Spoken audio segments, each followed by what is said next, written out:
Hello everyone. Today we're talking about a political and religious struggle that took place in the 11th and early 12th centuries, the investiture controversy.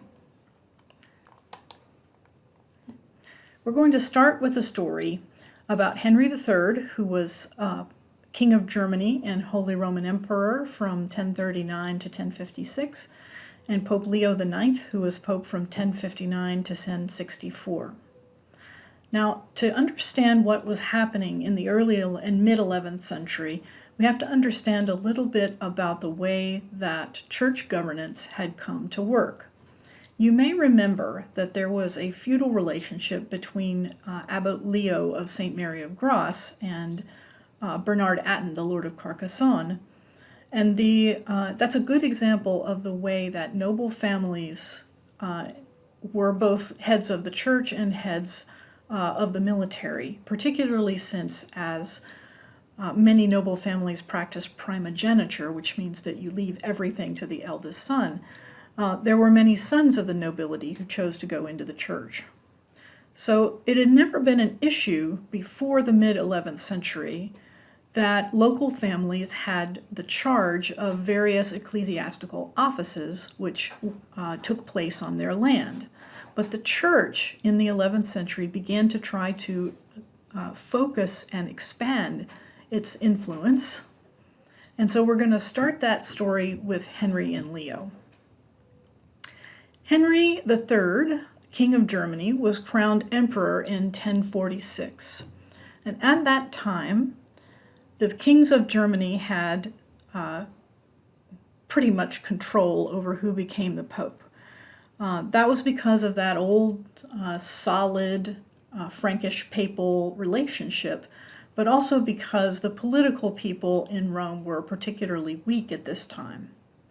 So Henry had let it be known 3 different times who he wanted to be the pope, and the electors in the Roman hierarchy had gone ahead and approved them. Leo was the third. He was the emperor's various things he would need to do to fix it. So here are Leo's reforms. First of all, he didn't like the way that the popes were being chosen, which was basically being appointed by the emperor and then acclaimed by the selection body. He wanted to hand over the choice of the pope to a particular group of ecclesiastical officials called the cardinals. There were 12 cardinals at this point. Some of them were heads of churches, some of them were bishops. They were some of the highest up people in the church hierarchy, but they did not have any particular power over the papacy. Leo's idea was that the College of Cardinals should be the body that chose the pope. And he also found new things for the cardinals to do. And what eventually the cardinals become is, in our own system, something like upper-level senators, people who argue for or against church law, people who to whom regular people can apply if they feel that they've not been treated fairly in a church court, that kind of thing. So this is the beginning of that very serious control over the church by the cardinals. Now, Leo also had some ideas about the kinds of morals he wanted the church officials to have. So this is the first time when a pope really lays down the idea that celibacy should be true for all church officials, not just for monks who took vows of chastity, but to say that all people who were church professionals, male and female, should all be celibate. This was a sort of a nasty shock for some of the lower-level ecclesiastical officials, like local parish priests, who were accustomed, if not to being married, at least to having a partner. But the idea that chastity was going to be held up as the prime virtue of the church hierarchy was a relatively new one. Another reform that Leo did was to try to end something called simony. Simony means that you sell church offices in exchange for money. So church officials' positions could be quite lucrative. You could get a lot of money over the course of your life and live very comfortably if you were a high church official. And that was appreciated by noble families who wanted their young people, particularly their sons, to have ecclesiastical office. So in the 1050s, there had been a very well-known court case in which a French family had paid 100,000 sous in order to make their 10-year-old son the Archbishop of Carcassonne. Now you can imagine that a 10-year-old boy should not be an archbishop, but also 100,000 sous is millions and millions of dollars in our currency. So Leo wanted to put an end to simony, which was pretty difficult to do because many of the people who had church offices at this point had given at least some money to be named to those positions. Leo was also the first pope that did extensive travel around Europe.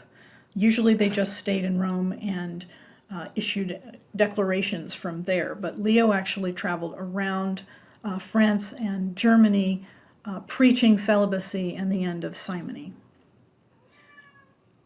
He also presided over a very important development in the relationship between the Roman Catholic Church and the Greek Church. I want to go back, sorry about that. I didn't quite say everything I wanted to say about that. In the 1050s, Leo began to try to extend his control over the Byzantine Orthodox Church. The two churches had been operating side by side up to this point, and Leo sent a very strong and assertive cardinal to Constantinople with a letter that basically said, if you want to be called Christian, you have to be covered by my authority. This made the Greek Church very angry, and in fact, the cardinal who had taken the missive to Constantinople was chased out of Constantinople by an angry mob. So it didn't work out at all. This is the moment at which the Greek Church and the Latin Church excommunicate each other. So they declare that if you are Byzantine, you are not a member of the Roman Catholic Church, and vice versa. Okay, so now we need to get to the relationship that begins what we call the investiture controversy.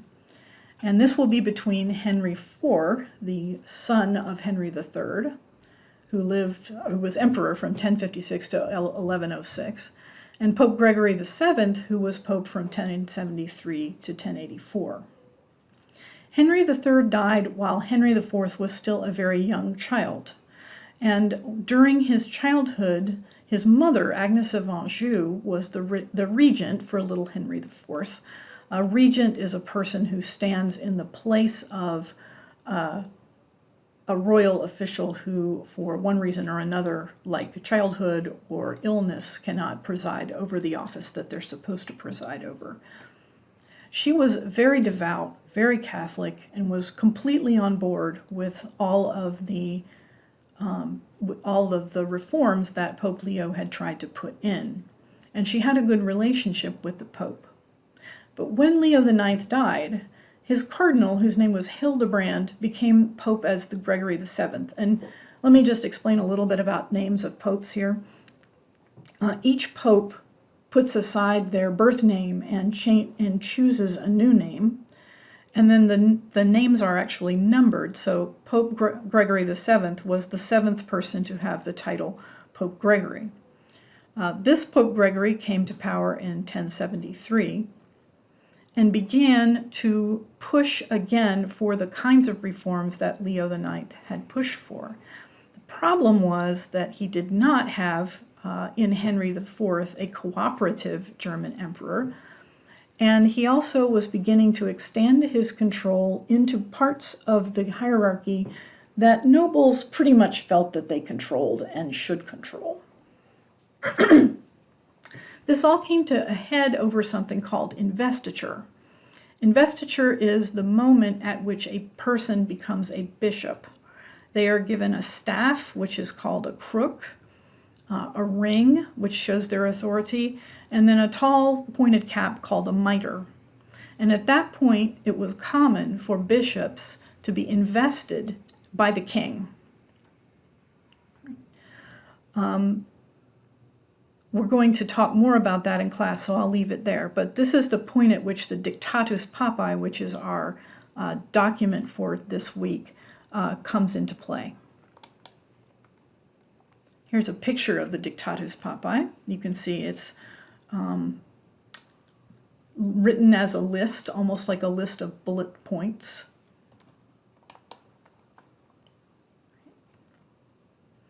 So somewhere in here, Gregory demanded that Henry IV cease choosing and investing bishops. At this point, Henry was old enough to rule Germany by himself.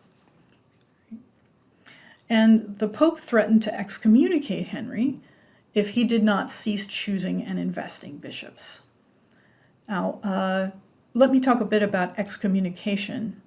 What that means is that you are no longer able to take communion in the Roman Catholic Church. And what that means by extension is that none of your sins are going to be forgiven, and if you get into trouble then and you die, then you're probably going to go to hell. So this is a threat, basically, that if he does not come into line with what the Pope wants, then he is going to be cast into outer darkness.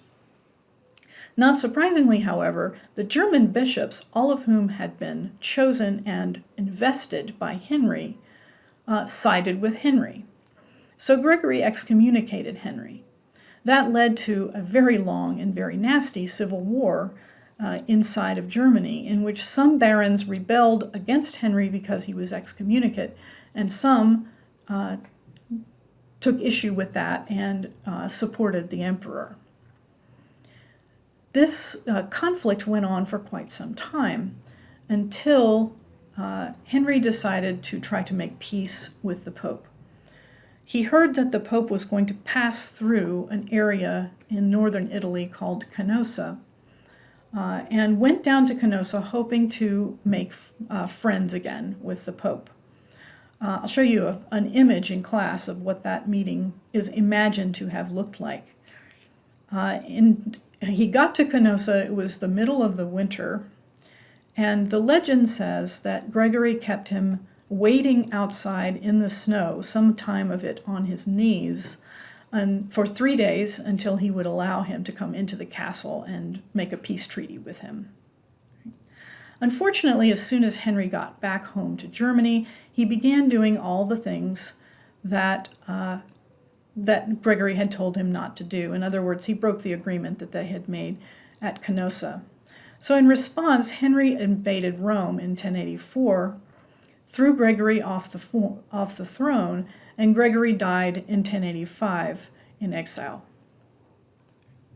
Now I want you to understand from this, first of all, this is the first time that we have seen a direct conflict between church and state, so that's very important for us since we're going to watch those kinds of disagreements grow in the 12th and 13th centuries. I want you to understand how political a position the papacy is at this point and how their political agenda sometimes clashes with the political agenda of nobles and of kings. So we'll talk more about this in class. Here's an image we'll probably look at again, but I thought I would give it to you. This is a dramatization of the meeting at Canossa, in which he is consulting with the abbot Hugh of a big monastery named Cluny, and a woman named Countess Matilda. Canossa was her castle. And I want you to notice, too, who the most important person in this picture is.